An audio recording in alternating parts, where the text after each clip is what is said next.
Un film documentaire raconte la lutte contre le sida et la prévention en Guyane. Son réalisateur Philippe Rostand est l'invité de la Une francophone.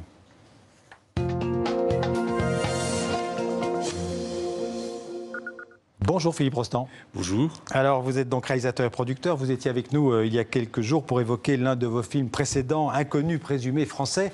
Vous venez de réaliser un nouveau film, La Mission Fleuve. C'est un documentaire consacré au ravage du sida en Guyane. C'est le département français le plus touché par le virus. Alors le sida en Guyane, c'est un vrai problème aujourd'hui, un défi de santé publique. Oui, en fait, le sida révèle les carences au niveau économique, social et éducatif. Et donc, ça crée des tabous. Et les tabous, des tabous naissent des discriminations. Ouais. Alors, on va voir un extrait. Je vous propose de regarder un court extrait de votre film, donc la Mission Fleuve. Un film, d'ailleurs, qui a été diffusé, je crois, ce dimanche sur France O. Regarde l'extrait. Je suis Aloukou. C'est l'une des ethnies des populations Bouchénégué qui sont touchés par ce fléau. Je me suis investi à accompagner ma population, à faire de la médiation.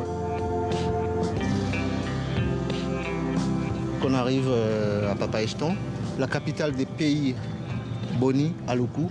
Ici, le sida, les gens ils disent que c'est une maladie qui a été inventée par les Blancs. Et aussi, ils disent que c'est des sorts qui ont été jetés par une personne malveillante.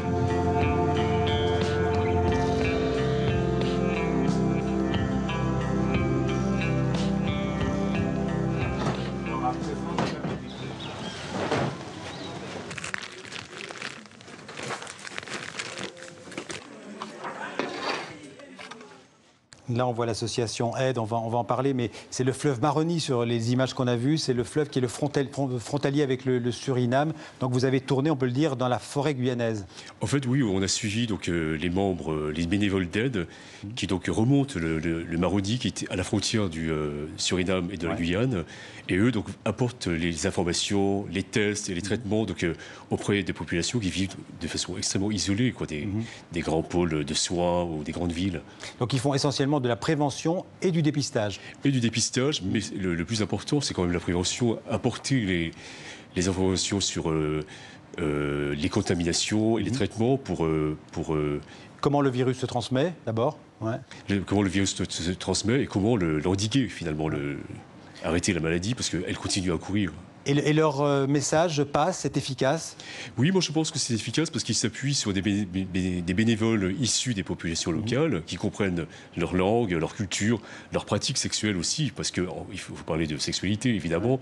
Et donc je crois que depuis 3-4 ans, c'est un franc succès, mais bon, il faut continuer à être vigilant et...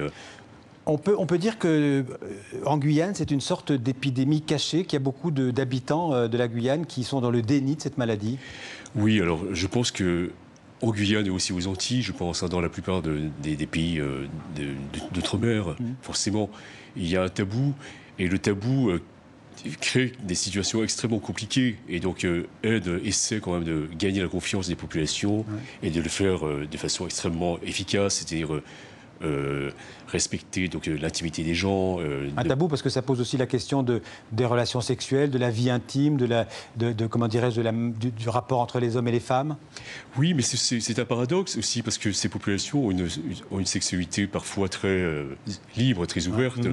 Mais le tabou naît de l'ignorance. En fait, l'ignorance crée des mythes et les mythes créent donc de la discrimination. Et puis c'est révélateur aussi de la situation économique de la Guyane, de la pauvreté qui règne en Guyane. Oui, en fait, moi j'avais voulu faire ce film pour ça, surtout pour dénoncer les carences, les inégalités de la République finalement. Donc, tant au niveau des soins, au niveau de l'éducation, au niveau des... Il y a donc 10 ans de retard structurel en Guyane par rapport à la France, à la métropole, par exemple. Sans parler que certains voient la maladie comme un sort jeté par des malveillants. J'ai été vraiment très étonné de voir que des gens pensent encore comme il y a 30 ans, lorsque la maladie est arrivée, qu'on peut l'attraper par un simple moustique ou un simple baiser. Merci Philippe Rostand pour cet éclairage sur la situation du sida en Guyane. Je rappelle le titre de votre film documentaire, donc La Mission Fleuve. Merci beaucoup. Merci.